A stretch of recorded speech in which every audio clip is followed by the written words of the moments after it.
சிறகடிக்க ஆசை சீரியலில் இனி என்ன நடக்க போகுதுன்னு தான் பார்க்க போகிறோம். இங்கே ரோகிணிகிட்ட கிறிஸ் கேட்குறாங்க, அம்மா நீங்கள் எனக்கு ஒரு உதவி செய்யணும், ஹாஸ்பிட்டலில் என் கண்ணை திறக்கும்போது உங்களை தாம்மா நான் பார்க்கணும் அப்படிங்கிறாங்க. உடனே சரி கிறிஸ் நான் வந்துடுறேன் ஹாஸ்பிட்டலுக்கு அப்படிங்கிறாங்க. ஹாஸ்பிட்டலில் டாக்டர் வந்து கிறிஸை செக் பண்ணி பார்க்குறாங்க, எல்லாமே நார்மலாக இருக்குது. அப்போ வந்துட்டு கண்ணை ஓப்பன் பண்ணலாமா கிறிஸ் அப்படிங்கிறாங்க. பண்ணலாம் அப்படிங்கிறாங்க. இங்கே ரோகிணி ஏத்தாப்பில் நிற்கிறாங்க கிறிஸ் பார்க்குற மாதிரி. இன்னும் கண்ணை திறந்த உடனே பார்க்குறாங்க ரோகிணியை பார்த்தோன்னா அம்மா அப்படின்னு சொல்லி கத்துறாங்க. உள் வலி மன வலியில் தன்னுடைய மகன் வந்து நம்மளை அம்மான்னு கூடும்போது எந்த அளவுக்கு ஒரு தாய் வந்து ஒரு அன்பை உணர்வாங்களோ அந்த அளவுக்கு உணர்ந்துக்கிட்டு ரோகிணி ஓடி போய் கட்டி பிடிச்சி முத்தம் கொடுக்குறாங்க. இந்த சூழ்நிலையில் கிறிஸ்தும் கேட்குறாங்க, அம்மா நானும் ஒரு முத்தம் கொடுக்கலாமா அப்படிங்கிறாங்க. கொடுறா அப்படிங்கிறாங்க. இவங்க 2 பேரும் கொஞ்சம் பேசி முத்தம் கொடுத்துட்டு இருக்கும்போது மீனா வந்துடுறாங்க. என்ன ரோகிணி வந்து பார்லர் போகிறேன்னு சொன்னாங்க, இங்கே நிற்கிறாங்க, அதுவும் கிறிஸ் தூக்கி கொஞ்சிட்டு இருக்காங்க அப்படின்னு சொல்லிட்டு, என்ன ரோகிணி என்ன பண்ணிகிட்டு இருக்கீங்க அப்படிங்கிறாங்க. ரோகிணி மீனாவை பார்த்தோன்னா ரொம்பவே ஷாக் ஆகிடுறாங்க. அம்மா மீனா வந்திருக்கா பார்த்துருந்துக்கோ அப்படிங்கிறாங்க. இப்படியா இருக்குது இந்த சூழ்நிலையில் வந்துட்டு ரோகிணி இல்லை இந்த கிறிஸ்துக்கு வந்து இன்னைக்கு கண்ணை திறக்காங்கன்னு சொன்னாங்களா, அதை மனசு கேட்கல பார்க்க வந்தேன் அப்படி இப்படின்னு சமாளிச்சிடுறாங்க.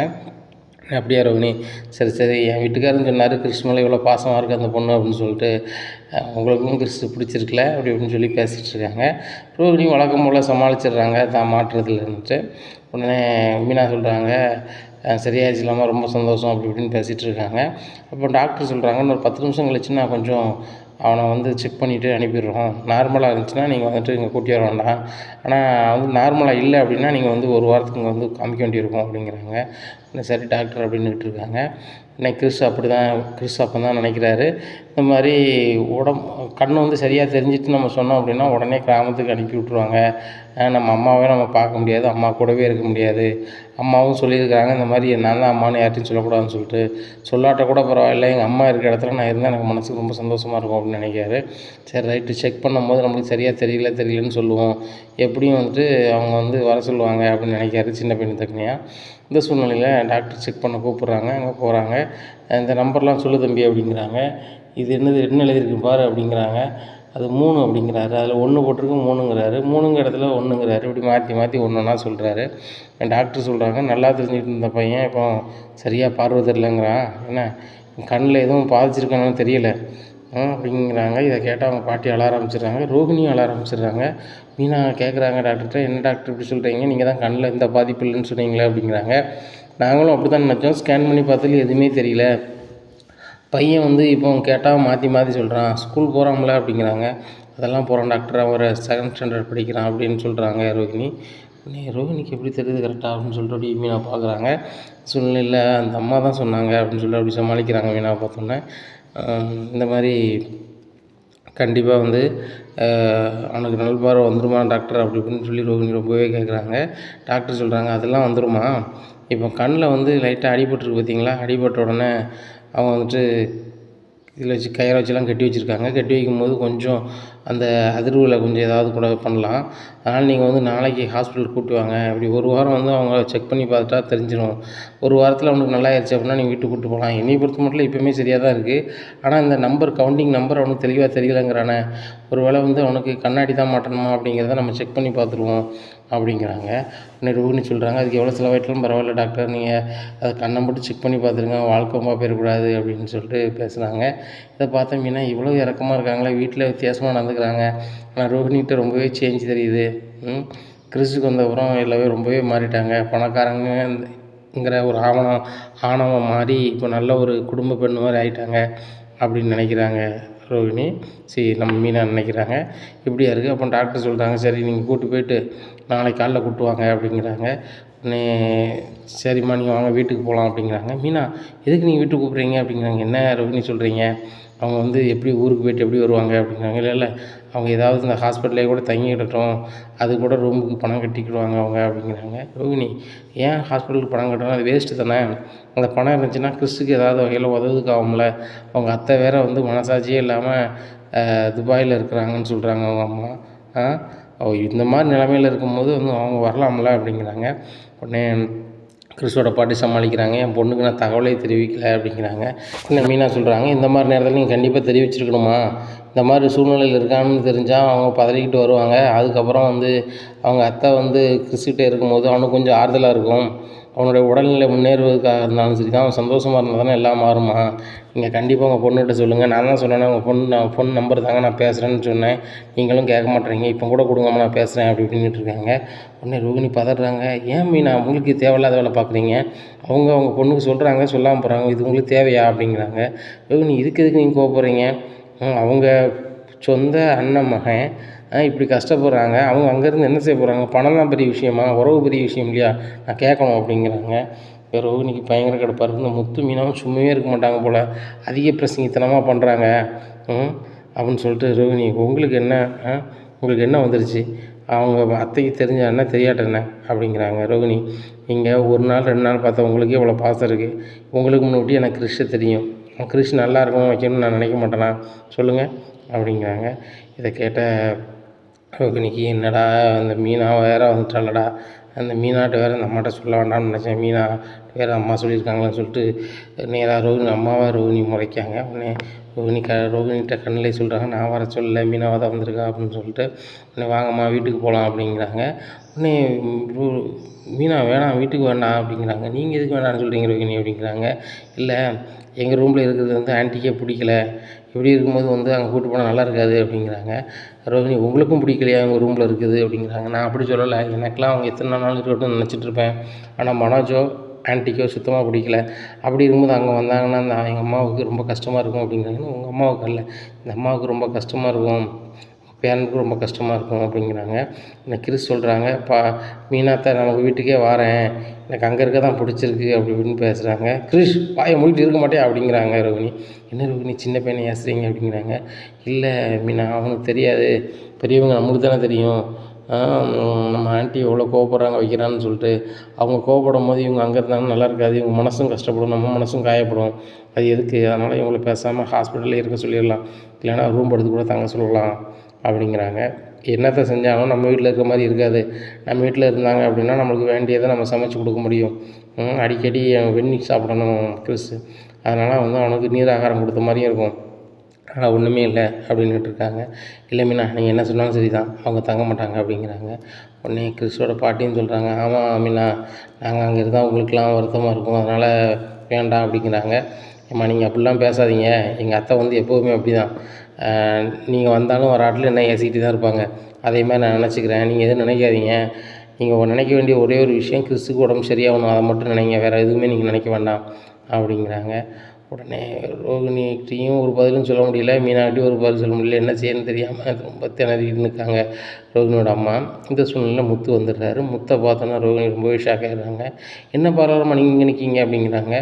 மீனா சொல்கிறாங்க, எனக்கும் ஆச்சரியமாக தாங்க இருந்துச்சு, நான் வரும்போது பார்த்தேன் கிறிஸை தூக்கி கொஞ்சிட்டு இருந்தாங்க, வச்சுட்டு இருந்தாங்க, இந்த சூழ்நிலையில் இவங்க பார்லர் போகிறேன்னு சொல்லிட்டு இங்கே வந்து நிற்காங்களே அப்படின்னு சொல்லிட்டு முழித்தேன். வந்தவங்க தான் சொன்னாங்க, கிறிஸ் பார்க்கணும் போல இருந்துச்சு, கிறிஸ் கண் இன்னைக்கு திறக்காங்கன்னு சொன்னாங்க, அது அவனுக்கு என்னாச்சோ ஏதாச்சுன்னு வந்தேன் அப்படிங்கிறாங்க. உடனே முத்து சொல்கிறார், நான் சொல்லலை, இந்த பார்லர் அம்மாவுக்கு குழந்தைக்கு ஆசை வந்துச்சுன்னு சொல்லிட்டு, முத்து எந்த இடத்துல எது பேசணும்னு தெரியாதா அப்படிங்கிறாங்க.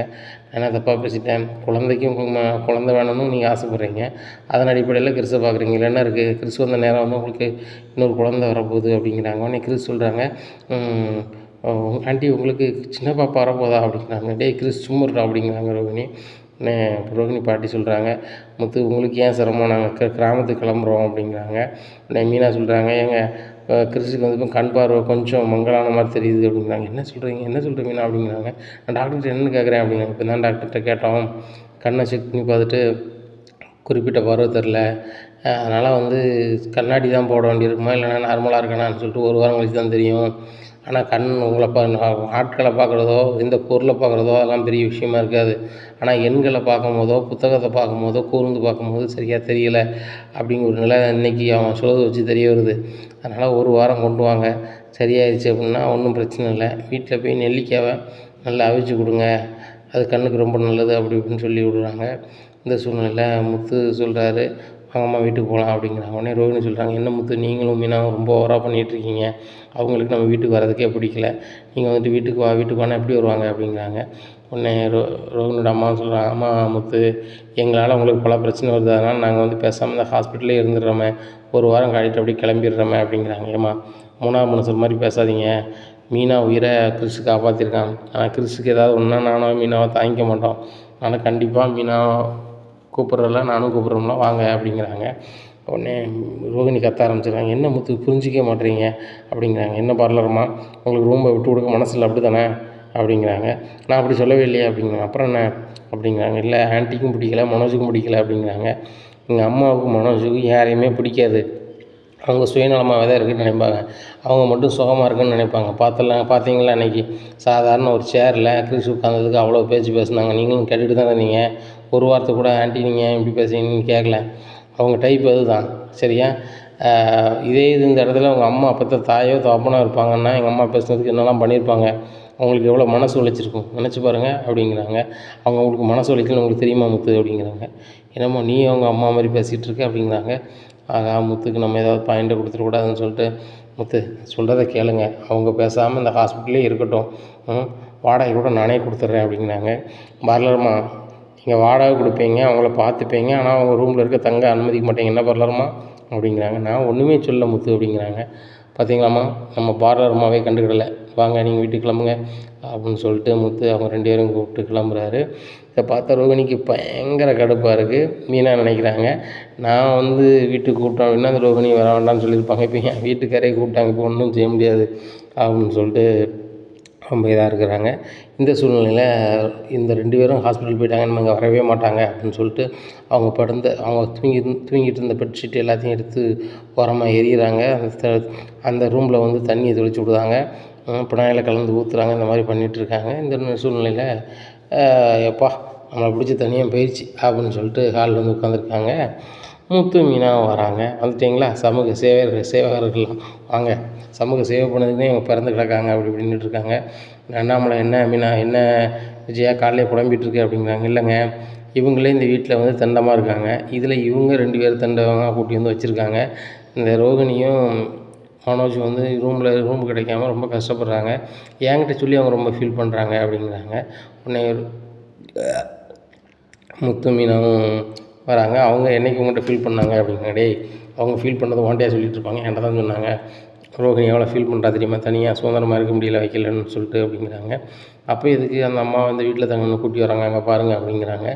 விஜயா திரும்பி பார்க்குறாங்க, ரோகிணியோட அம்மாவையும் கிறிஸ்டியும் கூப்பிட்டு ரோகிணி வராங்க. இதை பார்த்தா ரோகிணி நீ என்ன செஞ்சிட்டு இருக்க அப்படிங்கிறாங்க. ஆன்ட்டி இவங்க தான் வரேன்னு சொல்லி வந்தாங்க, முத்து மீனா தான் போகக்கூடாதுன்னு சொல்கிறாங்க, இவங்க கூட நாங்கள் ரூம் எடுத்து தங்கிக்கிறேன்னு சொல்கிறாங்க, ஆனால் இவங்க போகவே கூடாதுன்னு சொல்கிறாங்க அப்படிங்கிறாங்க. ரோகிணி நீயும் மனோஜும் நல்லாவே இருக்கக்கூடாதுன்னு நினச்சி தான் இவங்க செய்கிறாங்க, உனக்கும் அது புரியலையா, நீங்கள் காலகாலத்தில் குழந்தை பற்றி என் கையில் தரணும்னு நினச்சிட்ருக்கேன், ஆனால் நீங்கள் அந்த மாதிரி ஈடுபட்டே கூடாது, உங்களுக்கு குழந்தையே வந்துடக்கூடாதுன்னு சொல்லிட்டு தான் மீனா முத்துப்படி பண்ணுறாங்க அப்படிங்கிறாங்க. உடனே மீனா சொல்கிறாங்க, அத்தை வாயை பொத்துங்க, எதை பேசணுமோ அதை மட்டும் பேசுங்க, இதை யாராவது செய்வாங்களா, ரோகிணிக்கு குழந்தை பிறந்துச்சு அப்படின்னு சொன்னால் அது சந்தோஷப்படுறது நானும் என் வீட்டுக்காராக தான் இருப்போம், என் வீட்டுக்காரர் கூட அவங்களுக்கு சீக்கிரம் குழந்தையாகணும்னு சொல்லி கடவுள்கிட்ட வேண்டிகிட்டு இருக்காரு அப்படிங்கிறாங்க. தெரியும்டி நீங்கள் எந்த மாதிரிலாம் வேண்டியிருப்பீங்கன்னு சொல்லிட்டு அப்படி இப்படின்னு பேசுகிறாங்க. அத்தை இப்படிலாம் பேசிகிட்டு இருக்காதீங்க அப்படிங்கிறாங்க. உடனே ரோகிணி அம்மா சொல்கிறாங்க, நான் வேணால் வீட்டை விட்டு போயிடுறோம், உங்களுக்கு எங்களால் இது பிரச்சனை அப்படிங்கிறாங்க. உடனே விஜயா சொல்கிறாங்க, ஆமாம் அப்படி சொல்லிக்கிட்டே தான் இருக்கீங்க, ஒரு நாள் கிளம்ப மாட்டேறீங்க, ஒரு நாள் நீங்கள் 2 நாள் நீங்கள், இப்போ உங்கள் மொத்தமாகவே இங்கே டேரா போடலான்னு நினைக்கிறீங்க, இங்கே நல்ல சாப்பாடு ஏசியில் தூக்கம், ஒரு வேலை கிடையாது, வேலையை பூரா பூக்காரி செய்கிறா, நீங்கள் ஜாலியாக இருக்கலாம் அதுதானே, அவங்க ரூமில் இருக்கிறவங்க ஹாலில் படுத்து கிடக்கணும் வைக்கல, ஆனால் நீங்கள் ஏசியில் தூங்கணும் அப்படி தானே, எல்லாம் இந்த மீனா போட்டு கொடுக்குற பிளானில் தான் எல்லோரும் செஞ்சிட்ருக்கீங்க. இந்த மீனா வெளியே கிடந்தா இப்போ சொகுசாக அவளும் இந்த கிறிஸ்து பார்க்க போகிறேன்னு சொல்லிட்டு அந்த ரூம்லேயே ஏசியில் படுத்துக்கிறா. இப்படி இருக்கும்போது இந்த என் பிள்ளை மனோஜும் என் மருமகன் ரோகிணி மட்டும் வெளியே தூங்கணுமா அப்படி இப்படிங்கிறாங்க. உடனே ரோகிணியோட அம்மா சொல்கிறாங்க, உங்கள் மருமகன் ரோகிணியோ உங்கள் பையன் மனோஜோ வெளியே தூங்கண்டா எங்களால், அவங்க சொகுசாகவே வாழட்டும், வசதியாக வாழ்ந்தவங்க. இந்த ரோகிணி பெரிய பணக்கார வீட்டு பிள்ளை, அவங்க அம்மா கிடையாது, அவங்க அப்பா பெரிய கோடீஸ்வரங்களாக இருக்கிறாங்கன்னு சொல்லியிருக்கீங்க மலேசியாவில், அதனால் அவங்க தான் அங்கே பிறகு தகுதியானாலும் நாங்கள் இந்த வீட்டில் இருக்க தகுதியான இல்லை அப்படிங்கிறாங்க. உடனே ரோகிணிக்கு ரொம்பவே கஷ்டமாக இருக்கு, அம்மா நீங்கள் போக வேண்டாமா அப்படிங்கிறாங்க. என்ன ரோகிணி அவங்களே போகிறவங்கள போக வேண்டான்னு சொல்கிறேன் அப்படிங்கிறாங்க. இல்லை ஆண்டி ஒரு வாரம் தான் நாங்கள் இருந்துட்டு போட்டோம். என்ன ஒரு வாரமா அப்படிங்கிறாங்க.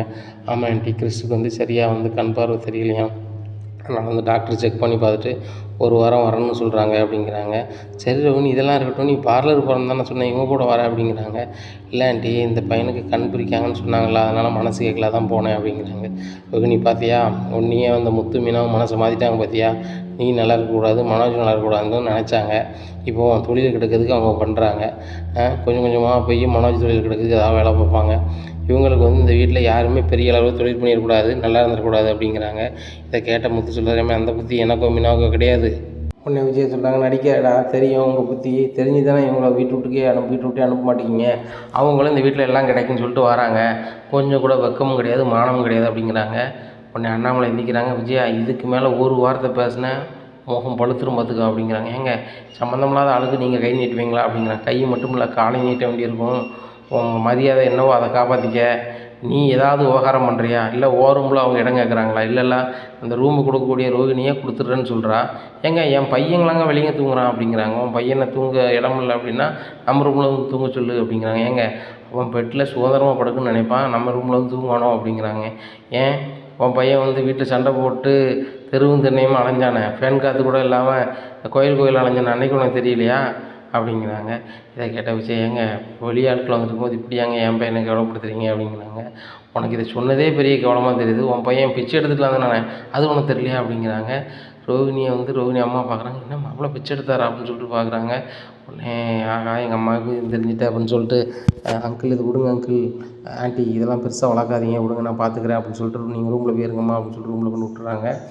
ரோகிணி உள்ள கதவை மட்டும் கத்துறாங்க, இதாம்மா சொன்னேன் நீ வர வேண்டான்னு சொல்லிட்டு அப்படிங்கிறாங்க. நானும் வரணும் முன்னாடி வந்தேன், கிறிஸுக்கு வந்து சரியாக கண் பார்வை தெரியல, ஒரு வாரம் செக் பண்ணணுன்னு டாக்டர் சொல்லிட்டாரு, நான் என்ன செய்கிறது, கிராமத்துக்கு போயிட்டு தான் வரான்னு பார்த்தேன், அந்த முத்து மீனாவும் வந்துட்டாங்க, அவங்க வந்துட்டு இங்கே வரணும்னு சொல்லும்போது நான் என்ன செய்ய முடியும் அப்படிங்கிறாங்க. தெரியுமா என் வாழ்க்கையை கெடுக்கிறதுக்கே அவங்க கங்கணம் கட்டிக்கிட்டு இருக்காங்க, இல்லைன்னா நீ வர சொல்லியிருக்க மாட்டாங்க அப்படி இப்படிங்கிறாங்க. ஏண்டி நீ தான் என் மகனே தெரியாது எப்படி உன் வாழ்க்கை எடுக்குன்னு நினைப்பாங்க அப்படிங்கிறாங்க. இல்லைம்மா அவங்களுக்கு நல்ல புத்தி கிடையாது, நீ நினைக்கிற முத்து மீனா சூப்பர் ஆட்கள்னு சொல்லிட்டு ஒன்றா நம்பர் வேஸ்ட் ஃபுல்லாக அவங்களாம். அவங்க வந்து என்னை எப்படியாவது ரூட் எடுத்து இது பண்ணணும்னு நினைக்காங்க. அந்த முத்துக்கும் என் மேலே சந்தேகம் வந்துருச்சு அப்படிங்கிறாங்க. அந்த தம்பியை பார்த்தா அப்படி தெரியலடி அப்படிங்கிறாங்க. ஆமாம் உனக்கு அந்த தம்பியை பார்த்தா தெரியாது, சித்தனா வீட்டில் ரூம் போட்டு வெளில வராத, உனக்கு என்ன வேணாலும் ஏன் நான் கொண்டு வந்து தரேன் அப்படிங்கிறாங்க. உடனே ரோகிணி நீ பெரிய மலேசியாவில் பெரிய பணக்காரி, நீ பெரிய பணக்காரோட மகா, நீ வந்து கொண்டு வந்த அப்படின்னா அவங்க அத்தை ஒரு மாதிரி நினைக்கும் அப்படிங்கிறாங்க. நீனும் மாமா அப்படிங்கிறாங்க. நானும் தான், நீ வந்து எனக்கு ரெண்டும் தர வேண்டாம், எனக்கு தேவைன்னா நான் மீனாட்டை கேட்டுக்கிறேன், அது போக நான் ஒரு வாரத்துக்கு ரூம்லேருந்தே சமாளிச்சுக்கிறேன் அப்படிங்கிறாங்க. சரிம்மா அப்படின்னு சொல்லிட்டு வெளில போகிறாங்க. வெளில போய் ஹாலில் உட்காந்துருக்காங்க. ரோகிணி பார்த்தியா உனக்கு தனியாக ரூம் தந்துருக்கேன், அந்த ரூமில் உன்னால் இருக்க முடியாமல் நீ வந்து ஹாலில் இருக்க வேண்டிய நிலமை வந்துருச்சு, போம்மா சுருதி ரூம் வந்து சும்மா தான் இருக்குது, அந்த ரூமில் போய் ரெஸ்ட் எடு அப்படிங்கிறாங்க. இல்லை அத்தை அந்த ரூமில் ஏதாவது சுருதியை வச்சுருக்கேன் போயிருக்கேன் காணலைன்னு நினச்ச முடியும் அப்படிங்கிறாங்க. ஏம்மா நீனும் அவளோட பெரிய பணக்காரி, எனக்கு தெரிய தான் செய்யும், அவளும் பெரிய பணக்காரி, அதெல்லாம் நினச்சிக்க மாட்டாம்மா, நீ ஏசி ரூம் இல்லாமல் இருக்க முடியாதுன்னு அவளுக்கு தெரியும், அதனால் அதை ஒன்றும் கேட்க மாட்டான் நீ போ அப்படிங்கிறாங்க. இந்த சூழ்நிலையில் ரவியும் சுருதியும் நேரத்தில் வேலைக்கு போய்ட்டு வந்துடுறாங்க. ரூமில் போய் ரெஸ்ட் எடுக்கலாம்னு போகிறாங்க. அங்கே ரோகிணி பயங்கரமாக தூங்கிட்டு இருக்காங்க. இதை பார்த்தா சுருதி சொல்கிறாங்க, நம்ம ரூமில் வந்து ரோகிணி தூங்கிட்டு இருக்காங்க அப்படிங்கிறாங்க. உடனே ரவி சொல்கிறாரு, அன்றைக்கி வந்து அங்கே ரெஸ்ட் எடுக்க வழி இல்லைல்ல, அந்த ரூமில் தானே கிருஷ்ணன் அவங்க பாட்டியும் இருக்காங்க, அதனால் இங்கே இருக்காங்க, நான் வேணா ஹாலில் இருக்கேன் நீ வேணா தூங்கு சுருதி அப்படிங்கிறாங்க. இல்லை ரவி நீனும் தானே ரெஸ்ட் எடுக்கணும், வா நம்ம 2 பேரும் பாய் விரித்து தூங்கலாம் அப்படின்னு சொல்லிட்டு பாயை விரித்து தரையில் தூங்குறாங்க. டபார்னு ரோகிணி முழிச்சு பார்க்குறாங்க, 2 பேரும் தரையில் தூங்கிட்டு இருக்காங்க. இதை பார்த்தோன்னா ரோகிணிக்கு ரொம்பவே ஷாக் ஆகிடுது.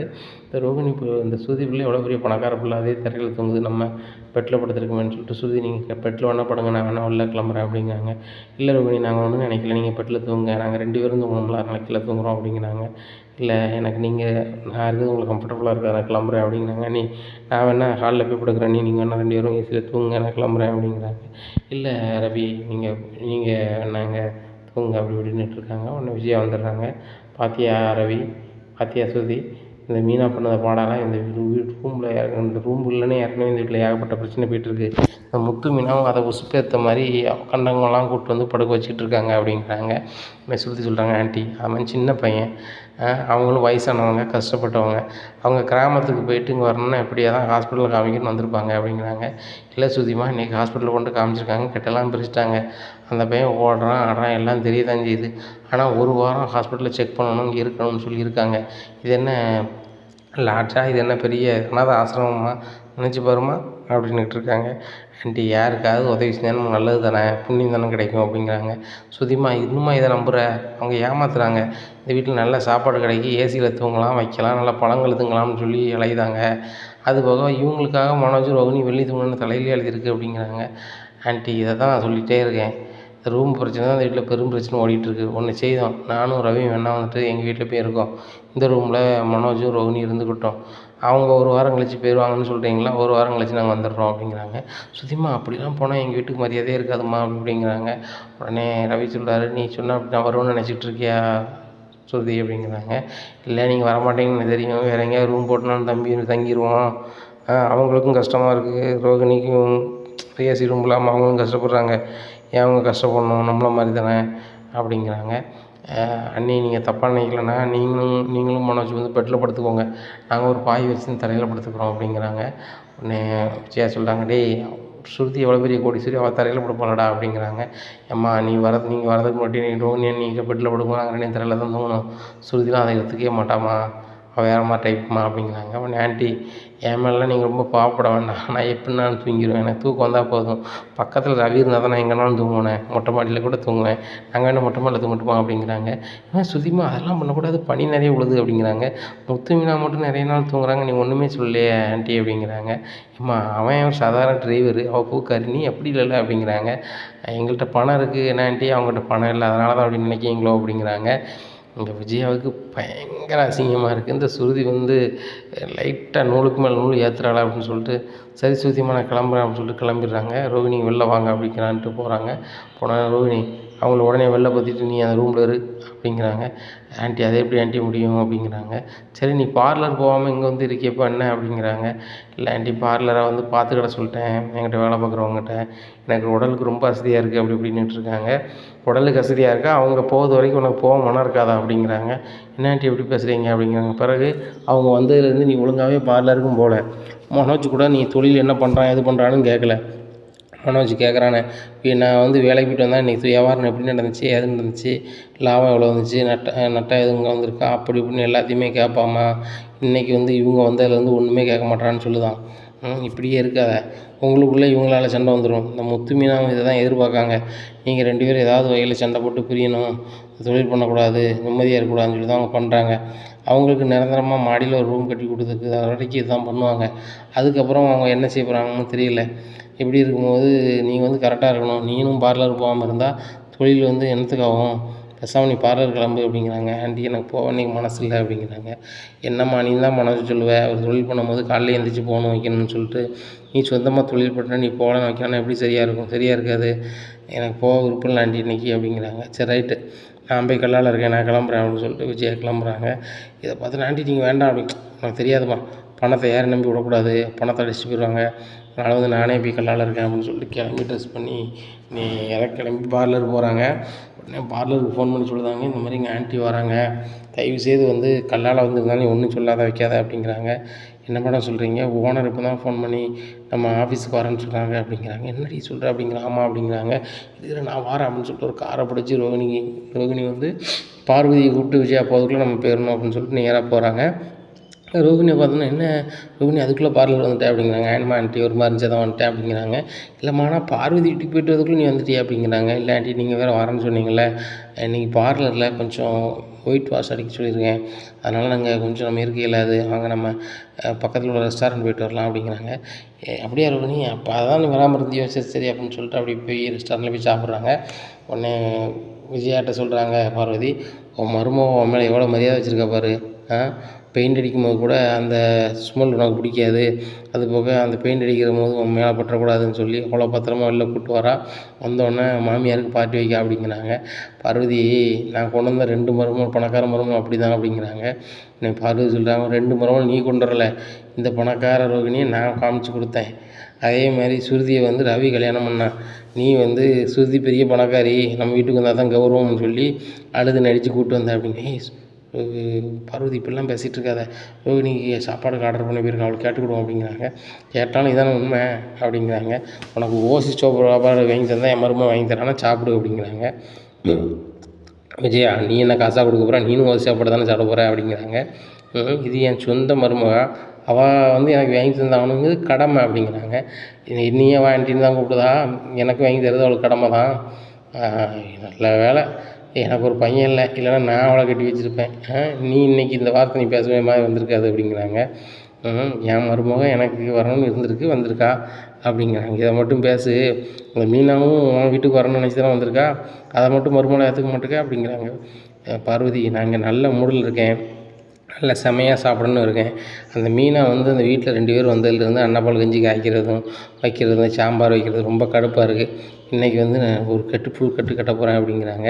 உடனே சமையல் ஆர்டர் எடுக்கிறவர் வராரு, என்னென்ன வேணும் அப்படிங்கிறாங்க. இங்கே விஜயா அது வேணும் இது வேணும்னு சொல்லி நிறைய ஆர்டர் பண்ணுறாங்க. ஆர்டர் பண்ணும்போது ரோஹிணி முழிக்காங்க. ஆகா, நம்ம கையில் ஒரு 12,000 இருக்குது, ஆண்டி அதை தாண்டி ஆர்டர் பண்ணிடுவாங்களோ அப்படின்னு சொல்லி முழிக்காங்க. நிறைய ஆர்டர் பண்ணுறாங்க. கோழிக்கறி, அந்த கறி இந்த கறின்னு சொல்லி கடிச்சு உருட்டுதாங்க. இதை பார்த்த பார்வதி சொல்கிறாங்க, விஜயா உனக்கு வயசாயிருச்சு, இவ்வளோ சாப்பிடாத, செமிக்காது அப்படிங்கிறாங்க. எனக்கா வயசாயிருச்சு, எனக்கு இன்னும் நான் யூத் தான் அப்படிங்கிறாங்க.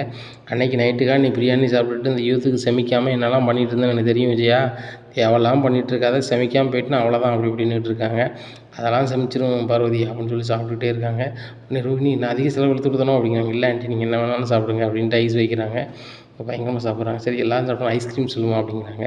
ஐஸ்கிரீம் சாப்பிட்றாங்க. சாப்பிட்டுட்டு எப்படி இருக்குது பார்வதி அப்படி இப்படிங்கிறாங்க. இங்கே ஒரு கறி வந்து மாட்டிக்கிடுது கொதவலையில் வந்து அப்படிங்கிறாங்க. உடனே வெந்நி கேட்குறாங்க, கடையில் வெந்நி போட்டு ஒன்று கொடுக்குறாங்க. அது சரியாக மாட்டுக்கு.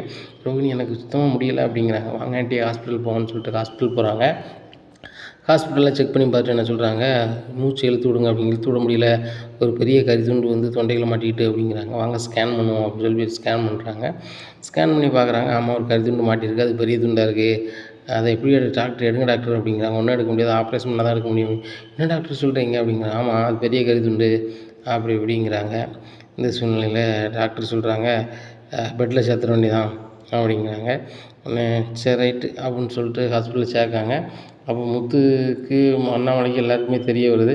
தெரிய வரும்போது இந்த மாதிரி என்னாச்சுன்னு ஓடி வராங்க. இந்த மாதிரி ஆண்டி வந்து கடையில் சாப்பிட்டாங்க, ஒரு கறித்துண்டை வந்து சமைக்காமல் சாப்பிட்டாங்க, அது உள்ளே போய் மாட்டிக்கிடுச்சு அப்படிங்கிறாங்க. உடனே பரவாயில்லம்மா, கொஞ்சம் தெரியாதா, அவங்களுக்கு வயசாயிருச்சு, கறியெல்லாம் வந்து அதிகமாக சாப்பிடக்கூடாதுன்னு தெரியாதா அப்படிங்கிறாங்கள. ஆண்டி ஒரு துண்டு தான் சாப்பிட்டாங்க, அப்படி ஆகிட்டு அப்படி இப்படின்னுட்டு இருக்காங்க. பார்வதி சொல்கிறாங்க, இல்லை முத்து, சரி நிறையா தான் சாப்பிட்ருக்கா, அதனால தான் இப்படி ஆயிடுச்சு அவளுக்கு அப்படிங்கிறாங்க.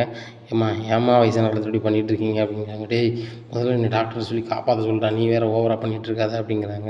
இதை சொன்ன டாக்டர் சொல்கிறாரு, ஸ்கேன் பண்ணி பார்த்து தம்பி, ஆப்ரேஷன் பண்ணி தான் எடுக்க முடியும் அப்படிங்கிறாங்க. உடனே மீனா சொல்கிறாங்க, எங்கள் தெரிஞ்ச வைத்தியவங்க சொல்லுவாங்க, இந்த மாதிரி ஒரு 2 வெத்தலையும் அதில் 2 மிளகும் ஒரு காஞ்ச முந்திரி 2யும் சாப்பிட்டா சரியாயிடும், அந்த கறியும் இறங்கிடும், செமிச்சிருன்னு சொல்லுவாங்க அப்படிங்கிறாங்க. ஏண்டி நீ பெரிய டாக்டர் டாக்டர் என்னன்னா ஆப்ரேஷன் பண்ணால் தான் சரியாகுங்கிறாங்க, நீ வேணும் எப்படி சொல்லிக்கிட்டு இருக்க, குடலில் மாட்டிக்கிட்டே அப்படிங்கிறாங்க. நான் சொல்லுறதை கேளுங்க, சாப்பிடுங்க அப்படிங்கிறாங்க. உடனே அண்ணாமலை சொல்கிறாங்க, மீனா சொன்னால் கேளு, கரெக்டாக இருக்கும் அப்படிங்கிறாங்க. ஏங்க இவன் பெரிய டாக்டர் மாதிரி சொல்லிக்கிட்டு இருக்கா, நீங்களும் பெரிய கம்பவுண்டர் மாதிரி பேசிகிட்டு இருக்கீங்க, எனக்கு திங்க முடியாது அப்படிங்கிறாங்க. நீ தின்னு தான் ஆகணும் அப்படின்னு சொல்லி வெத்தலையை மடித்து 2 மிளகையும் வச்சு 2 காஞ்ச முந்திரியும் வச்சு கொடுக்காங்க. துவச்சி இறக்குறாங்க. அந்த கறி கீழே இறங்கிடுது. இறங்கி கொஞ்சம் நேரம் எப்போ இறங்கிட்டு அப்படின்னுட்டு இருக்காங்க. சரி ஆண்டி, ஒரு 1/2 மணி நேரம் ரெஸ்ட் எடுங்க, சரியாயிரும் அப்படின்னு சொல்லிட்டு மீனா சொல்கிறாங்க. அதேமாதிரி 1/2 மணி நேரம் ரெஸ்ட் எடுக்காங்க. கறி செமிச்சிருது. இதை பார்த்தா அண்ணாமலை சொல்கிறாங்க, நீ டாக்டர் என்ன சொன்னார், கறியை வந்து ஆப்ரேஷன் பண்ணி தான் எடுக்கணுன்னாரு, 1 வாரம் தங்கிறதுக்கு ஆகணும்னாரு. பாரு, மீனா வந்தால் 10 நிமிஷத்தில் சரி பண்ணிட்டான் பாரு, அன்போட யார் இந்த பொருளை கொடுத்தாலும் அது சரியாயிரும் சரியா அப்படிங்கிறாங்க. உடனே விஜயா சொல்கிறாங்க, ஏங்க நான் கொஞ்ச நேரத்தில் பயந்துட்டேங்க அப்படிங்கிறாங்க. நீ வந்து ரொம்ப நாள் வாழணும், ரொம்ப நாள் வந்து இந்த எல்லாரையும் கஷ்டப்படுத்து நினச்சிட்ருப்ப, அதனால் சீக்கிரம் போய் சேர்ந்துட்டோம்னா அது நடக்காதுன்னு நினச்சி தான் நான் ஃபீல் பண்ணியிருப்பேன் அப்படிங்கிறாங்க. ஏங்க இல்லைங்க, உங்களெல்லாம் விட்டு போனோன்னா நீங்கள் எவ்வளோ கஷ்டப்படுவீங்களோன்னு நினச்சி தான் நான் ஃபீல் பண்ணேன் அப்படிங்கிறாங்க. இதை கேட்டால் முத்து சிரிக்க ஆரம்பிச்சிருக்காரு. எங்கள் அப்பா வந்து ரொம்ப நல்லா இருந்திருப்பாருமா அப்படிங்கிறாங்க. டேய், என் வீட்டுக்காரர் கடன் தெரியும் அப்படிங்கிறாங்க. விஜயா, உண்மையிலே நீ இல்லைன்னா நல்லா தான் இருக்கும், ஆனால் என்ன இல்லாததும் ஒரு உரி தான், நீ இருந்தாலும் உரி தான் அப்படிங்கிறாங்க. ஏங்க நான் இருக்கணுமா போகணுமா அப்படிங்கிறாங்க. நீங்கள் இருக்க வேண்டாம், வீட்டுக்கு போயிடலாம் வா அப்படின்னு சொல்லிட்டு காமெடியாக சொல்லிட்டு டாக்டர் போய் சொல்கிறாங்க. டாக்டர் செக் பண்ணி பார்க்குறாங்க, கறி கரைஞ்சிருச்சு. என்ன மாத்திரை சாப்பிட்டீங்க அப்படிங்கிறாங்க. இல்லை, என் மருமக தான் வெத்தலையை கொடுக்க சொன்னால், வெத்தலையை சமைச்சு சாப்பிட்டோன்னே அது வந்து இறங்கிருச்சு, செமிச்சிருச்சு அப்படிங்கிறாங்க. சரியான மருத்துவம். நம்ம முன்னோர்கள் வந்து அந்த காலத்தில் வந்து உணவு சாப்பிட்ட பிறகு வெத்தலையை சாப்பிடுவாங்க. அதுவும் வெறும் வெத்தலையை சாப்பிட்டாங்கனாக்கா உடலுக்கு அவ்வளோ நல்லது. வெத்தலையில் அவ்வளோ பண்புகள் இருக்குது. வெத்தலையை சாப்பிட்டாலே உடலுக்கு ரொம்ப ஆரோக்கியம். அவங்க ரத்த கொதிப்புலேருந்து எல்லாத்தையுமே சரி பண்ணிடும். அது போக உடல் செரிமானத்துக்கு மிக அருமையான மருந்து. உடம்புல ஒரு கொழுப்புமே இருக்காது, கொழுப்பு அப்படியே எரிச்சு எடுத்துரும். இது கூட 2 மிளகும் காஞ்ச முந்திரியும் சேர்த்திங்கன்னா உடம்புல உள்ள கொழுப்புலாம் எரிச்சு எடுத்துரும் அப்படிங்கிறாங்க. உடனே அண்ணாமலை சொல்கிறாங்க, இதை தான் என் மருமக செஞ்சா சார், செஞ்சு சரியாயிட்டு அப்படிங்கிறாங்க. மீனா நீங்கள் என்ன படிச்சிருக்கீங்க அப்படிங்கன்னா, 12 வரைக்கும் படிச்சிருக்கேன் அப்படிங்கிறாங்க. இல்லை, ஒரு டாக்டர் சித்த டாக்டர் என்னெல்லாம் செய்வாங்களோ அதெல்லாம் நீங்கள் செஞ்சுருக்கீங்க அப்படிங்கிறாங்க. உடனே மீனா சிரிக்கிறாங்க. விஜயாவுக்கு ரொம்பவே கடுப்பாக இருக்குது. ஏதோ பண்ணி சரியாயிடுச்சு, இந்த மீனாவை ரொம்பவே புகழ்ந்துட்டு இருக்காங்களே ரொம்ப கடுப்பாக இருக்குது. ஆனால் அப்போ விஜயா வந்து பார்வதி முகத்தை பார்க்காங்க.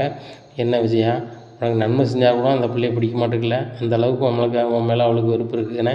உனக்கு அவள் பணக்காரியாக இருந்தான்னா உனக்கு பிடிச்சிருக்கும், அவள் ஏழையாக இருக்கிறனால உனக்கு பிடிக்கல அப்படிங்கிறாங்க. பார்வதி வாயை மூடிக்கிட்டு சும்மா இரு, அவள் வீட்டுக்கு வந்து அவனுக்கு சாப்பாடு தரேன், இப்போ அவள் விசுவாசி ஆகிட்டியோ அப்படிங்கிறாங்க. உடனே நான் யார் விசுவாசியும் ஆகலை, மனசாட்சிக்கு பட்டதை சொல்கிறேன். அந்த பிள்ளை பாரு, தேவைன்னா வந்து ஆப்ரேஷன் பண்ணிட்டு விட்டுருக்கலாம், ஆனால் உனக்கு ஏதாவது ஆயிடக்கூடாதுன்னு சொல்லிட்டு அந்த பிள்ளை ஓடிட்டு போய் வெத்தலை வாங்கிட்டு வரதும், மிளகை வாங்கிட்டு வரதும், அந்த காஞ்ச முந்திரி வாங்கிட்டு வரதும், வந்து சாப்பிட வைக்கிறதும், இவ்வளோ போராட்டத்தில் உன்னை வந்து காப்பாற்றிருக்கு. நான் எப்படி நீ அந்த பிள்ளைக்கு நன்றி சொல்லணும் அப்படிங்கிறாங்க. நான் எதுக்கு நன்றி சொல்லணும், என் வீடு எப்பேற்பட்ட வீடு, அந்த வீட்டில் இவனுக்கு வாழ்க்கையை கொடுத்துருக்கு வச்சுருக்கு அப்படிங்கிறாங்க. கொடுத்துருக்குல, அது உன் மருமக தானே அப்படிங்கிறாங்க. அவன் என்ன மருமக அப்படிங்கிறாங்க. உன்னை காப்பாற்றுறதுக்கு அவள் வேணும், உன்னை பார்த்துக்கிறதுக்கு அவள் வேணும், ஆனால் அந்த வீட்டு மருமகளாக மட்டும் அவள் இருக்கக்கூடாது அப்படி தானே அப்படிங்கிறாங்க. பார்வதி, நான் மறுபடியும் சொல்கிறேன், இந்த மீனாவுக்கு சப்போர்ட் பேசிகிட்டு இருக்காது, எனக்கு சரியான கோவம் வந்துடும் அப்படிங்கிறாங்க. அண்ணாமலைன்னா இவளுக்கு ஏதோ ஒன்று செய்தான் டாக்டர் சொல்லி ஊசி போட்டுக்கலாம் அப்படிங்கிறாங்க. பார்வதி சும்மாரு அப்படிங்கிறாங்க. விஜயா என்ன செய்யுது அப்படிங்கிறாங்க. ஒன்றும் இல்லைங்க, பார்வதி விளையாடுறா அப்படிங்கிறாங்க. நீ ரொம்ப விளையாடாத, சின்ன பிள்ளை கிடையாது, கண்டதுங்களையும் திங்காத, சரியா, வயசாகி போச்சுன்னா அசைவ சாப்பாடுகளுக்கு குறை, செரிமானம் கம்மியாயிரும், அதனால் வந்து பார்த்துக்க அப்படிங்கிறாங்க. எனக்கு அப்படி ஒன்றும் வயசாகலங்க அப்படிங்கிறாங்க. இப்படியே வண்ணராயம் பேசிக்கிட்டு தான் கண்டதுகளையும் தின்னுட்டு ஆஸ்பத்திரிக்கு வீட்டுக்கு அலைஞ்சிட்டு கிடக்க, என்னைக்கு தான் நீ மாற போகிறே தெரில, மாறு இல்லைன்னா நீ மாற்ற வேண்டியிருக்கும் அப்படிங்கிறாங்க. வச்சு வாங்க வீட்டுக்கு போவோம்னு சொல்லிட்டு வீட்டுக்கு போகிறாங்க. வீட்டில் அங்கே விஜயா சேரில் அந்த பையன் உட்காந்து விளாண்டுட்டு இருக்கான். நான் அன்னைக்கு தான் சொல்லியிருக்கேன், மறுபடியும் இதில் உட்காந்துருக்கான்னு சொல்லிட்டு, ஏங்க அன்னைக்கு தான் சொல்லியிருக்கேன் இந்த சேரில் உட்காரக்கூடாது வைக்கக்கூடாதுன்னு சொல்லிட்டு, இவன் யாரோ என்ன இதோ இவன் வந்து இதில் வந்து விளாண்டுட்டு இருக்கான் அப்படிங்கிறாங்க. விஜயா, நீ இப்போ ஹாஸ்பிட்டல் போய்ட்டு வந்திருக்க, இப்போ என்கிட்ட வாங்கி கட்டிக்கிற, அதை ஒழுங்காக போய் ரூமில் போயிரு அப்படிங்கிறாங்க. நேராக ரூமில் கொண்டு வைக்கிறாங்க. உடனே ரோகிணி, பாரு, என்னால் வந்து நம்ம வீட்டு ஹால்லே என்னால் உட்கார முடியல, யார்கிட்டையுமே பேச முடியல, எல்லாருமே அவங்களுக்கு தான் சப்போர்ட் பண்ணுறாங்க, இந்த முத்து மீனாவும் அப்படி மாற்றி வச்சுருக்காங்க எல்லாத்தையும், நீ சீக்கிரம் அவங்க 2 பேரும் அனுப்பிவிடுமா, எனக்கு இந்த ரூமில் இருக்கிறது எனக்கு பிடிக்கல, மனோஜ் ரூமில் வந்து ஏசி நல்லா வரும், நான் பேசாமல் அந்த ரூம்லேயே இருந்துக்கிறேன், நீங்கள் வேணால் அந்த ரூமில் இருங்க அப்படிங்கிறாங்க. ஆண்டி, அது எப்படி முடியும், அவங்க இருக்காங்கல்ல அப்படிங்கிறாங்க. நீ கூட அவங்களுக்கு தான் சப்போர்ட் பண்ணுறியாம்மா அப்படிங்கிறாங்க. இல்லை ஆண்டி, இப்போ அவங்க ஒரு ஆளுக்கு நம்ம கொடுத்துட்டு அவங்களுக்கு சரியாவது வரைக்கும் நம்ம போகணுன்னு சொல்ல முடியாதுல்ல ஆண்டி அப்படிங்கிறாங்க. அப்படியா அப்படின்னு சொல்லிட்டு ரொம்ப கடுப்பாக இருக்குது. சரிம்மா நீ போ அப்படிங்கிறாங்க. ரோஹிணிக்கும் எல்லாருக்கும் நம்மளை விட அவங்க தான் பெரிய முக்கியமாக இருக்குது, அந்த கிழவியும் அந்த பையன் இந்த வீட்டில் இருக்கவே கூடாது, எதையாவது செஞ்சு இவங்களை அனுப்பி ஆகணும். பார்வதி உள்ளவா அப்படிங்கிறாங்க. என்ன விஜயா, இவ்வளோ வந்த பிறகு நான் வீட்டுக்கு போகக்கூடாதா அப்படிங்கிறாங்க. இல்லை, அங்கே யார் இருக்கா அந்த வீட்டில், வேறு யாரும் தான் இல்லையே, இருக்கிறதுல உனக்கு என்ன இருக்குது அப்படிங்கிறாங்க. சரி, எனக்கு ஒரு உதவி செய்ய அப்படிங்கிறாங்க. என்ன எதுவும் உள்ளங்கமான உதவிலாம் என்கிட்ட கேட்காத, நான் செய்ய மாட்டேன் அப்படிங்கிறாங்க. ஒன்றும் கிழிக்க வேண்டாம், உன் பக்கத்து வீட்டில் ஒரு மெடிக்கல்காரர் இருக்கார்ல, நீ கூட உன் சொந்தக்காரன்னு சொல்லுவாங்க, ஃபோன் நம்பர் தான் அப்படிங்கிறாங்க. என்ன விஷயம், அதான் செமிச்சிட்ட உனக்கு அப்படிங்கிறாங்க. உன் வேலையை மட்டும் பாரு, ஃபோன் நம்பர் மட்டும்தான் அப்படிங்கிறாங்க. ஃபோன் நம்பர் கேட்குறாங்க, கொடுக்குறாங்க. உடனே ஃபோன் அடித்து இந்த மாதிரி எனக்கு பேதி மாத்திரை ஒரு 10 மாத்திரை வேணும் அப்படிங்கிறாங்க.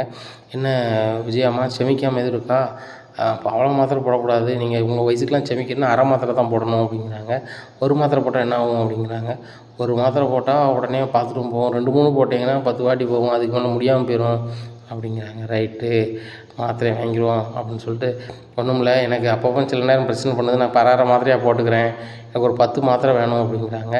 சரி, ஒன்றும் இல்லை, நான் வந்து ஒரு வேலை பார்க்குற கடை தம்பிகிட்ட கொடுத்து விடுதேன், நீங்கள் பைசா கொடுத்துருங்க அப்படிங்கிறாங்க. சரிங்க அப்படிங்கிறாங்க. உடனே வேலை பார்க்குற பையன் ஒரு 10 மாத்திரையை கொண்டு விஜயாட்ட கொடுக்குறாங்க. விஜயா வாங்கி ரூமில் வச்சுக்கிறாங்க. உடனே அண்ணாமலை கேட்குறாங்க, அது என்ன மாத்திரை விஜயா அப்படிங்கிறாங்க. ஒன்றும் இல்லை, இது சத்து மாத்திரைங்க அப்படிங்கிறாங்க. விஜயா, உனக்கு என்ன சத்து கம்மியாக இருக்குது அப்படிங்கிறாங்க. ஏங்க சத்து கம்மியாக இருக்குது போய் தானே செமிக்க மாட்டேங்கலாம் தான் செமிச்சிருமே அப்படிங்கிறாங்க. சத்து கம்மியாகனாலும் செமிக்க மாட்டேங்கிறேன், வயசாகிட்டுன்னு உனக்கு கொஞ்சம் கூட நினப்பில்லை அப்படின்னுட்டு இருக்காங்க. சரி, நான் வாக்கிங் போய்ட்டு வரேன்னு சொல்லிட்டு நம்மளை கிளம்பிடுறாங்க. இந்த சூழ்நிலையில் மீனா வந்து கேட்குறாங்க, ஏம்மா கிறிஸ் சாப்பிட்டா நீங்கள் சாப்பிடுங்கம்மா அப்படிங்கிறாங்க. எனக்கு சாப்பாடும் வேண்டாம் மீனா அப்படிங்கிறாங்க. இல்லை, எங்கள் அத்தை எதுவும் பேசுகிறாங்கன்னு சொல்லி உங்களுக்கு மனசு கஷ்டப்படுதோ அப்படிங்கிறாங்க. இல்லை மீனா, அதெல்லாம் ஒன்றும் இல்லை அப்படி இப்படின்னு பேசிகிட்டு இருக்காங்க. உடனே ரோகிணி சொல்கிறாங்க, அவங்க சாப்பிடுவாங்க, சாப்பாடு எடுத்து கொண்டு நீங்கள் வைங்க அப்படிங்கிறாங்க. இல்லை ரோகிணி, இங்கே நம்ம எடுத்து கொண்டு வச்சோன்னா அந்த தட்டில் இருக்கிறது மட்டும் தான் சாப்பிடுவாங்க. அவங்க டைனிங் டேபிளில் உட்காந்து சாப்பிட்டாங்கன்னா கூட கொஞ்சம் சாப்பிடுவாங்கள்ல, வயசான காலத்தில் நல்லா சாப்பிட்டா தான் நல்லது அப்படி இப்படின்னுட்டு இருக்காங்க. உடனே ரோகிணிக்கு ஆமாண்ணே அப்படின்னு சொல்லிகிட்டு இருக்காங்க. சரி மீனா, நீங்கள் சூடு மட்டும் பண்ணி வை, நான் ஒரு 1/2 மணி நேரத்தில் சாப்பிட்ருதேன் அப்படின்னுட்டு இருக்காங்க. இந்த சூழ்நிலையில் மீனா சாப்பாட்டெல்லாம் சூடு பண்ணிகிட்ருக்காங்க. அப்போ விஜயா வராங்க கிச்சனுக்கு. என்னத்த கிச்சனுக்கு வந்திருக்கீங்க, இது வேணுமா அப்படிங்கிறாங்க. ஏன் கிச்சனுக்கு வந்து அது வேணும்னா தான் வரணுமா, ஏன் கிச்சனுக்கு நான் வரக்கூடாதா அப்படிங்கிறாங்க. வரலாத்த அப்படிங்கிறாங்க. நீ போய் மேலே துணி போட்டுருக்கோம் அதை எடுத்துகிட்டு வா அப்படிங்கிறாங்க. அத்தை எல்லா துணியுமே எடுத்துட்டேன் அப்படிங்கிறாங்க. நீ உன் துணி எடுத்துகிட்ட, ஏன் துணி எடுத்துகிட்டு வா அப்படிங்கிறாங்க. அத்தை உங்கள் துணியும் எடுத்துட்டேன் அப்படிங்கிறாங்க. ஏய் மேலே போய் கிடக்கு எடுத்துகிட்டு வா அப்படிங்கிறாங்க. ஒரு துணியுமே இல்லையே, இந்த அத்தை போக சொல்கிறாங்களேன்னு சொல்லிட்டு மாடியை பார்த்து போகிறாங்க. இவங்க வர்றதுக்குள்ளே 5, 6 மாத்திரையை நங்கு குத்தி தூளாகி ரோகிணி அம்மா சாப்பிடுத குழம்புல போட்டுருந்தாங்க. இந்த சூழ்நிலையில் இடிச்சிட்டு போட்டுட்டு அந்த மாத்திரையை பாதி மாத்திரையை மறந்து போய் டைனிங் டேபிள் வச்சுட்டு அவசர அவசரமாக கிளம்பிடுறாங்க. என்ன இந்த அத்தை வந்துட்டு இங்கே வந்து நின்றாங்க அழகாங்களேன்னு சொல்லிட்டு பார்க்குறாங்க. அப்புறம் குழம்பு சூடு பண்ணி வச்சுன்னு சொல்லி டைனிங் டேபிள் வச்சிடுறாங்க. மாத்திரை டப்பா டைனிங் டேபிள் இருக்கிறத மீனா கவனிக்காமல் விட்டுறாங்க. இந்த சூழ்நிலையில் ஸ்ருதி ரவியும் நேரத்தோட வேலைக்கு போயிட்டு வராங்க. வந்தோடனே ஸ்ருதிக்கு ஒரு பயங்கரமாக வயிறு பசிக்கு. அப்போ சாப்பிடணும்னு சொல்லி டைனிங் டேபிளில் போய் உட்காருதாங்க. அங்கே மாத்திரையும் இருக்குது. என்ன இதில் மாத்திரை இருக்குது அப்படின்னு சொல்லிட்டு சரி சாப்பாடு சாப்பிடுவோம் அப்படின்னு சொல்லிட்டு அந்த மாத்திரையை தூர வச்சுட்டு சாப்பாடு எடுத்து வைக்கிறாங்க. குழம்பு எப்படி சுற்றி வராங்க. அதில் மாத்திரை வடடிக்கு இதில் மாத்திரைலாம் கலந்துருப்பாங்க உங்களுக்குன்னு சொல்லிட்டு அந்த மாத்திரை என்ன மாத்திரைன்னு எடுத்து பார்க்குறாங்க. அவங்களுக்கு புரியலை. உடனே செல்ஃபோனில் அடித்து நெட்டில் பார்க்குறாங்க இது என்ன மாத்திரை அப்படின்னு சொல்லிட்டு. இது பேதி மாத்திரைலாம் அப்படின்னு சொல்லிட்டு, இதை யார் பேதி மாத்திரை கலந்தா அப்படின்னு சொல்லிட்டு பார்க்குறாங்க. இந்த சூழ்நிலையில் ரோகிணியோட அம்மா சாப்பிட வந்து உட்காந்துருக்குறாங்க. ரோகிணியும் சாப்பிடுங்க வைங்கன்னுட்டு இருக்காங்க. விஜயா தூரத்துலேருந்து எட்டி பார்த்துட்ருக்காங்க. இந்த ரோகிணியும் அவங்கள சாப்பிடு வைன்னு சொல்லிட்டு இருந்தால் அவங்க எப்படி இந்த வீட்டு விட்டு போவாங்க, பிழைக்க தெரியாத பிள்ளையா இருக்காள அப்படி இப்படின்னு சொல்லிட்டு மனசுக்குள்ளே பேசிகிட்டு இருக்காங்க. இந்த சூழ்நிலையில் ரோகிணி சொல்கிறாங்க, ஸ்ருதி சொல்கிறாங்க, ஏம்மா நீங்கள் சாப்பிடாதீங்க அப்படிங்கிறாங்க. இவ எதுக்கு சாப்பிடக்கூடாதுன்னு சொல்கிறா ரோகிணி. ஸ்ருதி நீ அவங்களே சாப்பிடக்கூடாங்க, சாப்பிட சொல்லு அப்படிங்கிறாங்க. அங்கேருந்து விஜயா அவங்க ரூம்லேருந்து. ஆண்டி இந்த இதில் யாரோ தூக்க மாத்திரையை கலந்து இந்த வயிற்றால போகிற மாதிரியை கலந்துருக்கு, அதனால வந்து இவங்க சாப்பிட்டாங்கன்னா சரி வராது அப்படிங்கிறாங்க. உடனே ரோகிணியோட அம்மா அதை முடிக்கிறாங்க. ரோகிணிக்கு பயங்கர ஷாக்கு, மீனாவுக்கும் பயங்கர ஷாக்கு. ஸ்ருதி என்ன சொல்கிறீங்க, நான் தான் சூடு பண்ணி வச்சேன் அப்படிங்கிறாங்க. நீங்கள் சூடு பண்ணி வச்சலாம் சரி தான் மீனா, நீங்கள் சூடு பண்ணி இருக்கும்போது இந்த மாத்திரை போட்டிருக்க மாட்டாங்க, அதுக்கப்புறம் தான் போட்டிருக்காங்க, இங்கே பாருங்கள் வாடடிக்கு பாருங்கள் அப்படிங்கிறாங்க. எல்லோரும் பார்க்குறாங்க வாடடிக்குது. இந்த சூழ்நிலையில் அண்ணாமலை வாங்கி போய்ட்டு வந்துடுறாரு. என்னம்மா என்னாச்சு அப்படிங்கிறாங்க. இல்லை அங்கிள் இந்த மாதிரி இதில் வந்து யாரோ இந்த மாதிரி வயிற்றால போகிற மாத்திரையை போட்டிருக்கு வச்சுருக்கு அப்படிங்கிறாங்க. வயிற்றால போகிற மாத்திரையை போட்டிருக்கா, அப்படி நம்ம வீட்டில் யார் செய்ய போகிறா அப்படின்னு சொல்லிட்டு பார்க்குறாரு. அப்போ தான் அவருக்கு ஒரு யோசனை வருது. ஆமாம் ஒரு பையன் மெடிக்கல் பையன் வேறு வந்து மாத்திரையை கொண்டு கொடுத்தான் விஜயாவுக்கு. என்ன மாத்திரை அவள் தான் போட்டாளா அப்படின்னு சொல்லிட்டு விஜயா அப்படிங்கிறாங்க. என்னங்க அப்படின்னு சொல்லிட்டு ஒரு மாதிரி வேற்று குத்துன்னு இருக்காங்க. என்ன செஞ்சேன் அப்படிங்கன்னா ஒன்றும் செய்யலைங்க அப்படிங்கிறாங்க. ஏய் உள்ளதை சொல்லு அப்படிங்கிறாங்க. ஒன்றும் சொல்லலைங்க, ஒன்றும் செய்யலைங்க, வைக்கலன்ட்டு கிடக்காங்க. இந்த சூழ்நிலையில் கிராமத்துலேருந்து பாட்டி வந்துடுறாங்க. அண்ணாமலை அப்படிங்கிறாங்க. அம்மா அப்படிங்கிறாங்க. எல்லோரும் ஒரு மாதிரி இருக்கிறத பார்த்து என்ன எல்லோரும் ஒரு மாதிரி இருக்கீங்க அப்படிங்கிறாங்க. அன்றைக்கி சொல்லுவாங்க பாட்டி இந்த சாப்பாட்டில் யாரோ வந்துட்டு பேதி மாத்திரையை கலந்துருக்காங்க, இது வந்து ரோகிணியோட அம்மா சாப்பிட வேண்டியது, அவங்க சாப்பிட்ருந்தாங்களோ இல்லை வயிறு பசியில் நான் சாப்பிட்ருந்தாலும் ரொம்ப கஷ்டமாக போயிருக்கும் அப்படிங்கிறாங்க. உடனே அண்ணாமலை சொல்கிறாங்க, ஏம்மா இப்போ ஒரு மெடிக்கல் பையன் வந்தான், அவங்ககிட்ட மாத்திரை வாங்கினது விஜயா தான் வாங்கினேன், கலக்கதாக இருந்தால் விஜயா தான் கலந்துருக்கணும் அப்படிங்கிறாங்க. நான் எங்கே கலக்க போகிறேன் வைக்க போகிறேன் அப்படின்னுட்டு இருக்காங்க. இந்த சூழ்நிலை மெடிக்கல் பையன் வந்துடுதான். வந்து பாட்டிமா இந்த மாதிரி பிடிங்க, இந்த மாதிரி நீங்கள் வந்து பேதி மாத்திரை வாங்கினீங்க, நீங்கள் இது 100 தந்துட்டீங்க, அது 70 தான் விளாட் 30 ஓனர் கொடுத்து வர சொன்னார், 30 கொடுத்துட்றாங்க. இதை பார்த்த அண்ணாமலைக்கு சி நீ எல்லாம் மனுஷியா அப்படிங்கிறாங்க. உடனே அண்ணாமலையோட அம்மா வராங்க. ஏய் விஜயா, நீலாம் மனுஷ ஜென்மமே கிடையாதுடி, அவங்க ஒரு வயசானவங்க, அவன் பேரனை அவங்க தான் வளர்த்துட்ருக்காங்க, அப்பா அம்மா கிடையாது, அவங்க நல்லா இருக்கணும்னு நினைக்கணும், அவங்களுக்கு ஏண்டி கலந்த அப்படிங்கிறாங்க. அத்தை அவங்க இந்த வீட்டில் வந்து டேரா போட்டுகிட்டே இருக்குன்னு நினைக்காங்க, எப்படினாலும் வச்சு பார்த்துட்ருக்க முடியும், ரோகிணியும் மனோஜும் அவங்களால கஷ்டப்பட்டுட்ருக்காங்க அப்படிங்கிறாங்க. அவங்க வந்து உன்ட்ட சொன்னாங்களா அப்படிங்கிறாங்க. ஆமாம் ரோகிணி கூட என்கிட்ட வந்து சொல்ல தான் இருந்துச்சு, அந்த ரூம் இல்லாமல் கஷ்டப்படுறேன், அவங்க எதுக்கு இந்த ரூமில் இருக்கணும் வைக்கணும்னு சொல்லிட்டு அப்படிங்கிறாங்க. இன்னைக்கு சொல்கிறாங்க ரோகிணி அத்தை சொல்கிறது உண்மையா அப்படின்னு கேட்குறாங்க. ஆண்டி நான் எங்கே சொன்னேன் அப்படிங்கிறாங்க. இல்லைம்மா எனக்கு தெரியாது, நீ கஷ்டப்பட்டது எனக்கு தெரியும் அப்படிங்கிறாங்க.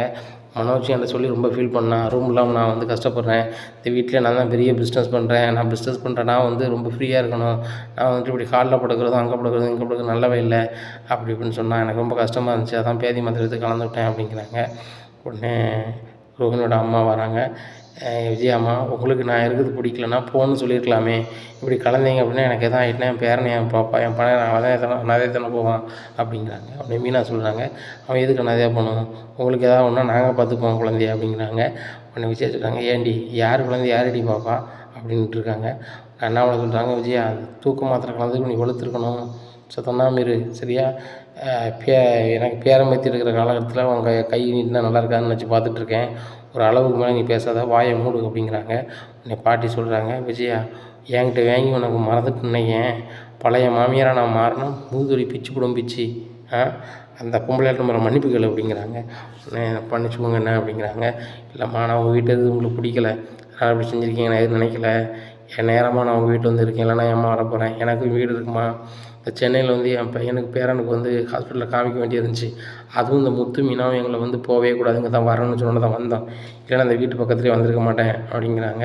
உடனே ஏன் நடிக்கிறீங்க, நீங்கள் தான் வந்து என்ன ஒரு நாளாக வந்திருக்கீங்க, இவ்வளோ நாளாக இருக்கணும்னு தான் இங்கே ஆசைப்பட்டு வந்திருக்கீங்க அப்படிங்கிறாங்க. உடனே பாட்டி சொல்கிறாங்க, விஜயா உனக்கு ரொம்ப திமிராகி போச்சு, போகிற போக்க பார்த்தா நீ பேசாமல் உங்கள் அப்பா அம்மா வீட்டில் போய் தான் இருக்க வேண்டியிருக்கும் அப்படிங்கிறாங்க. அண்ணாமலை இவன் உனக்கு சரிப்பட்டு வராடா, பேசாமல் நான் டைவர்ஸ் பண்ணிவிட்டு வேறு கல்யாணம் பண்ணிடா அப்படிங்கிறாங்க. நீங்கள் என்ன வந்து வராத ஒரு மாதிரி பேசிகிட்டு இருக்கீங்க அப்படிங்கிறாங்க. நான் கரெக்டாக தான் பேசிகிட்டு இருக்கேன், என் பையன் வாழ்க்கை அப்புறம் நிம்மதி இவ்வளோ நாள் கெடுத்துட்டேன், இன்னும் குறை காலத்தையும் நல்ல நிம்மதியாக இருக்கட்டும் அப்படிங்கிறாங்க. அத்தை எனக்கு தான் அப்பாவும் இல்லை அம்மாவும் இல்லையா அப்படிங்கிறாங்க. அது தெரியுதுல, என் பையனை விட்டால் யாரும் கிடையாது, இங்கே இருக்க பேரம்பேத்தியில் தான் உனக்கு வந்து சொந்தம்னா அதை விட நீ கொண்டு போயிடணும், நீ வார விருந்தாலும் வாங்கன்னு காட்டிலும் பரவாயில்லை, வந்தவங்கள இப்படி வந்து அவங்கள கஷ்டப்படுத்துன்னு நினச்சிருக்க அப்படிங்கிறாங்க. அத்தை நானும் ஹாஸ்பிட்டலில் தான் வந்திருக்கேன் அப்படிங்கிறாங்க. நீ ஹாஸ்பிட்டலில் இருந்தால் எல்லோரும் ஹாஸ்பிட்டலில் இருக்கணுமா, உன் புத்திக்கு நீ ஹாஸ்பிட்டலில் போய் இருந்திருப்ப அப்படிங்கிறாங்க. உன்னை அண்ணாமலை சொல்கிறாங்க, ஆமாம் இந்த வயசான காலத்தில் கண்டதுகளையும் இதுங்காரன் இல்லைன்னா கேட்க மாட்டான், இப்படி அவள் பொண்ணு அந்த புத்திக்கு தான் ஆஸ்பத்திரி போய் கிடந்திருக்கா, அதுலேயும் இந்த மீனா மட்டும் அந்த உதவி செய்யலைன்னா ஆஸ்பத்திரியில் குடலை கிழிச்சிருப்பாங்க அப்படிங்கிறாங்க. என்னடா சொல்கிற அப்படிங்கிறாங்க. அம்மா பெரிய கருத்து சவைக்காமல் சாப்பிட்ருக்காமா, மீனா தான் வந்து அதுக்கு நாட்டு மருந்து கொடுத்து காப்பாற்றிருக்கா அப்படிங்கிறாங்க. பார்த்தியா விஜயா, நீ முத்தையும் மீனாவும் வேணாம்னு நினச்சாலும் சரி தான், யாரை நீ வேண்டாம்னு நினைக்கியோ அவங்க தான் நாளைக்கு உனக்கு நன்மை செய்வாங்க, அவங்க தான் உனக்கு கடைசி காலத்தில் கஞ்சி ஊற்றுவாங்க அப்படிங்கிறாங்க. அது எங்கம்மா இவளுக்கு தெரியுது, இவன் என்னமோ வானத்தில் இருந்து குதிச்சு வந்த மாதிரி பேசிகிட்டு இருக்கா, முத்து மீனாவும் வெறுத்துக்கிட்டே இருக்கா, ஆனால் வந்து அவங்க இவ்வளோ நெருங்கி வராங்க, ஒரு கட்டத்துக்கு மேலே வந்து இவ சரி வர மாட்டான்னு சொல்லி அவங்க போயிட்டாங்கன்னா ஒரு வாய் சோத்துக்கு ரொம்ப கஷ்டப்படுவா அப்படிங்கிறாங்க. எதுக்குங்க நான் கஷ்டப்பட போகிறேன், எனக்கு வந்து என் பையன் மனோஜ் இருக்கான், என் மருமக ரோஹினி இருக்கா, ஸ்ருதி இருக்கா, ரவி இருக்காங்க, இவங்களாம் எனக்கு சாப்பாடு தர மாட்டாங்களா அப்படிங்கிறாங்க. உடனே ஸ்ருதி சொல்கிறாங்க, ஆன்ட்டி எனக்கு சமைக்கவே தெரியாது, அது போக இன்னும் நான் சமையல்கிட்ட உங்களை கூப்பிடவே மாட்டேன், எனக்கு போய் மாத்திரம் எதுவும் போட தந்தீங்கன்னா அவ்வளோதான், இந்த அம்மா சாப்பிட்றதுக்குள்ளே நான் சாப்பிட்ருந்தேன் அவ்வளோதான், நான் நல்ல வேலை சாப்பிடலை, ஆனால் தயவுசெய்து அத்தை நீங்கள்லாம் நாங்கள் தனி கொடுத்துன்னு இருந்தாலோ தனியாக இருந்தாலும் என்கிட்ட வந்துடாதீங்க, மீனா மாதிரி நான்லாம் பொறுமை கிடையாது, இப்படிலாம் நீங்கள் பண்ணியிருந்தீங்க அப்படின்னா நான் எதையாவது கொண்டு வெளுத்துருவேன் அப்படிங்கிறாங்க. என்ன சுத்தியமாக அப்படி பேசுகிற அப்படிங்கிறாங்க. உள்ளது தான் சொல்லுதேன் அப்படிங்கிறாங்க. பார்த்தியா விஜயா, உன் புத்தி வந்து சின்ன புத்தியாக இருக்க போய் சின்ன பிள்ளை கூட உன்னை வந்து பேசுகிற அளவுக்கு இருக்குது, அந்த அளவுக்கு தான் இருக்க, ஒழுங்காக இரு, இல்லைன்னா நல்லா இருக்காது, நாரி போயிடுவ பார்த்துக்கோ அப்படிங்கிறாங்க. உடனே அண்ணாமலை அம்மா சொல்கிறாங்க, டேய் அண்ணாமலை இந்த புத்திலாம் அவனுக்கு வரவே வராது பாரு, நான் ஊர்லேருந்து வந்திருக்கேன், வாங்கத்துன்னு கேட்க முடியாத சூழ்நிலையில் அவனுக்கா, அந்த அளவுக்கு தான் அவன் லட்சணம், என்ன இவ்வளோ நான் கட்டி வச்சு உன் வாழ்க்கை தான் வம்பாக்கிட்டேன் அண்ணாமலை, நீ கவலைப்படாத, இன்னும் வந்து சரி வராது, இன்னும் வந்து வீட்டில் தான் நான் இருக்க போகிறேன் அப்படிங்கிறாங்க. அத்தை அப்போ விவசாய வேலைலாம் யார் பாப்பா அப்படிங்கிறாங்க. நீ போய் பாருடி, என் விவசாய வேலை நீ போய் பாரு, உனக்கும் சேர்த்துனா கிராமத்தில் உழைச்சி கொண்டு வரேன், நான் கொண்டு வர அரிசி பருப்பு உளுந்துலாம் தானே வச்சு சமைச்சு நல்லா வச்சு திங்க, இல்லைன்னா பாய்க்கு ருசியாக சாப்பிட முடியுமா, அப்போல்லாம் பணம் கொடுத்தா நீ வாங்கணும், நீ சாப்பிடுறது உணவு எல்லாமே கெமிக்கலை சாப்பிட்டுக்கிட்டு இருக்க தெரியுதா, நான் வந்து இயற்கையாக உரம் போட்டு இயற்கையாக உற்பத்தி பண்ணி கொண்டு வரேன், அதை நீ சாப்பிடும் போது இந்த ஆரோக்கியமாக வந்து இவ்வளோ தண்டியில் வடக்கு இன்றைக்கி லாந்திக்கிட்டு கிடக்க ஆரோக்கியமாக, அதை புரிஞ்சுக்கோ அப்படிங்கிறாங்க. ஏம்மா இவங்களுக்குலாம் என்னதுமா பெரிய போது, நீங்கள் வாங்க நீங்கள் உட்காருங்க அப்படிங்கிறாங்க. இல்லை நம்மளை இந்த வீட்டில் ஏதாவது ஒரு ரணகலம் பண்ணிகிட்டு இருக்காங்க, நீ வந்து விஜயா வீட்டில் இருக்க சின்ன பிள்ளைகள் ஒருத்தருக்கு ஏட்டி கூட்டி பேசினாங்கன்னா சரி, சின்ன பிள்ளைகளும் நம்ம பக்குவம் சொல்லலாம், இவா முழு மாடுமாக இருந்துக்கிட்டு இவா 1000 குறைன்னு சொல்லிக்கிட்டு அந்த பிள்ளைகளுக்குள்ளே வச்சுமா வச்சுக்கிட்டு பண்ணிட்டு கிடந்தா, இப்போ சொந்தக்காரங்க வந்து சொந்தக்காரங்களை வந்து அவங்க உயிரோட விளாண்டுக்கிட்டு இருக்கா, அவங்களுக்கு மட்டும் ஏதாவது ஆயிடுச்சுன்னா அந்த பாவம் யாருக்கு பிடிக்கும், நம்ம குடும்பத்துக்கு தானே பிடிக்கும் அப்படிங்கிறாங்க. அத்தை அவங்க வீட்டு விட்டு போனால் நான் ஏன் பண்ணுறேன் அப்படிங்கிறாங்க. உடனே அவங்க ரோஹினி அம்மா நான் கிளம்புறேன்னு சொல்லிட்டு வெளில கிளம்புறாங்க. உடனே முத்து கரெக்டாக வந்துடுறாரு. நீங்கள் அம்மா வெளியே கிளம்பணும் அப்படிங்கிறாங்க. இல்லை இப்படிலாம் பண்ணிட்டாங்க அப்படிங்கிறாங்க. உடனே முத்து சொல்கிறாரு, ஏம்மா உங்களுக்கு கொஞ்சம் கூட அறிவு இல்லையா அப்படி இப்படின்னு பேசுகிறாங்க. டேய் நீலாம் பேசுறதுக்கு என்னடா இருக்குது அப்படிங்கிறாங்க. முத்து நான் இவ்வளோ டோஸ் விட்டுட்டேன், ஆனால் திருந்த மாதிரி தெரியல. பேசாமல் நீங்கள் எல்லோரும் 3 பேரும் சேர்ந்து இவ்வளோ ஒரு முதியோர் இல்லத்தில் கொண்டு சேருங்கடா அப்படிங்கிறாங்க. அத்தை இது என் வீடு, நான் எதுக்கு வெளில போகணும், என்னையை கொண்டு முதியோர் இல்லத்தில் சேர்க்கணும்னு சொல்கிறீங்க அப்படிங்கிறாங்க. ஆமாம், நீ ரொம்ப ஓவராக பண்ணால் அங்கே கொண்டு தான் சேர்க்கணும். உன் வீடுன்னு சொல்லிக்கிட்டு இருக்காத. இந்த வீடு என் பையன் பேர்லேயும் தான் இருக்குது, உன் பேரில் மட்டும் இல்லை. உன் புத்திக்கு தான் வந்து என் பையன் பேர்லையும் சேர்த்து எழுதி வச்சுருக்கேன் உங்கள் அப்பன், உனக்கு புத்தி சரி கிடையாதுன்னு சொல்லிட்டு அப்படிங்கிறாங்க. உடனே அண்ணாமலை சிரிக்கிறாங்க, எல்லோரும் சிரிக்கிறாங்க. சிரிச்சோன்னே விஜயாவுக்கு பயங்கர கிடப்பாக இருக்குது. அத்தை நீங்கள் வந்ததுலேருந்து இந்த வீட்டில் எல்லோரும் நீ ஒரு மாதிரி நினைக்காங்க அப்படிங்கிறாங்க. நீ நடந்துக்கிறது லட்சணம் அப்படி இருக்குது, அதனால் எல்லோரும் அப்படி நினைக்காங்க. நீ ஒழுங்காக நடந்துக்கா ஒழுங்காக எல்லோரும் நினைப்பாங்க அப்படிங்கிறாங்க. விஜயா ரொம்ப கடுப்பாகி ரூமில் போய் இருந்துக்கிறாங்க. உடனே இந்த பாட்டி சொல்கிறாங்க, அம்மா ராணி, நீ பக்கத்து வீட்டுக்காரி, உன் பேரனை கூப்பிட்டு வந்து இங்கே இருக்க, எனக்கு ரொம்ப சந்தோஷமாக தான் இருக்குது. ஆனால் என் மருமக பஸ் எதுவும் நினச்சிக்கிடாதாம்மா, அவள் எப்போவுமே அப்படி தான், கொஞ்சம் குணம் காணாது, எதுவும் நினச்சிக்கிடாதாம்மா. நான் இப்போ ஒரே நிமிஷத்தில் நான் சமைச்சு தரேன் அப்படிங்கிறாங்க.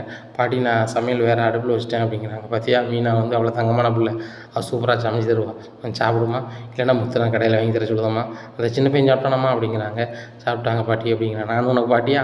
பாட்டி கிடையாது, அக்கானு கூப்பிடு, நீ தான் என்னோடய வயசு ஒரு 10-15 வயசு தானே கம்மியாக இருப்ப அப்படிங்கிறாங்க. உடனே ஆமாம் அப்படிங்கிறாங்க.